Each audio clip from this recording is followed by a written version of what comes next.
एक शहर में प्रतिवर्ष माता पिता अपने पुत्र को गर्मी की छुट्टियों में उसके दादा दादी के घर ले जाते। 10-20 दिन सब वहीं रहते और फिर लौट आते। ऐसा प्रतिवर्ष चलता रहा। बालक थोड़ा बड़ा हो गया। एक दिन उसने अपने माता पिता से कहा कि अब मैं अकेला भी दादी के घर जा सकता हूँ, तो आप मुझे अकेले को दादी के घर जाने दो। माता पिता पहले तो राजी नहीं हुए, परंतु बालक ने जब जोर दिया तो उसको सारी सावधानियां समझाते हुए अनुमति दे दी। जाने का दिन आया। पिता बालक को छोड़ने स्टेशन पर गए।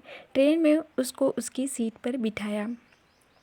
फिर बाहर आकर खिड़की में से उससे बात की, उसको सारी सावधानियां फिर से समझाई। बालक ने कहा कि मुझे सब याद है, आप चिंता मत करो। ट्रेन को सिग्नल मिला, व्हिसिल लगी। तब पिता ने एक लिफाफा पुत्र को दिया और कहा कि बेटा, अगर रास्ते में तुझे डर लगे तो यह लिफाफा खोलकर इसमें जो लिखा है उसको पढ़ना। बालक ने पत्र जेब में रख लिया। पिता ने हाथ हिलाकर विदा किया। ट्रेन चलती रही। हर स्टेशन पर नए लोग आते रहे, पुराने उतरते रहे। सबके साथ कोई ना कोई था। अब बालक को अकेलापन लगने लगा। अगले स्टेशन पर ट्रेन में ऐसी शख्सियत आई जिसका चेहरा बहुत भयानक था। बालक पहली बार बिना माता पिता के, बिना किसी सहयोगी के, बिना यात्रा कर रहा था। उसने अपनी आंखें बंद कर सोने का प्रयास किया, परंतु बार बार वह भयानक चेहरा उसकी आंखों के सामने घूमने लगा।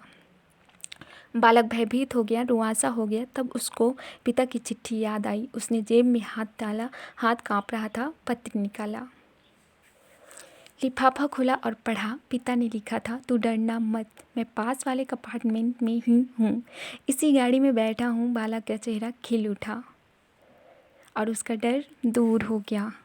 जीवन भी ऐसा ही है। जब भगवान ने हमको इस दुनिया में भेजा है, उस समय उन्होंने हमको भी एक पत्र दिया है जिसमें लिखा है, उदास मत होना, मैं हर पल, हर क्षण, हर जगह तुम्हारे साथ हूँ।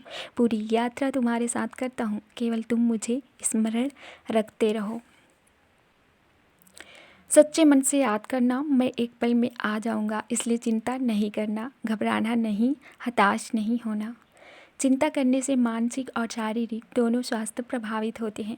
परमात्मा पर, प्रभु पर, अपने इष्ट पर हर क्षण विश्वास रखें।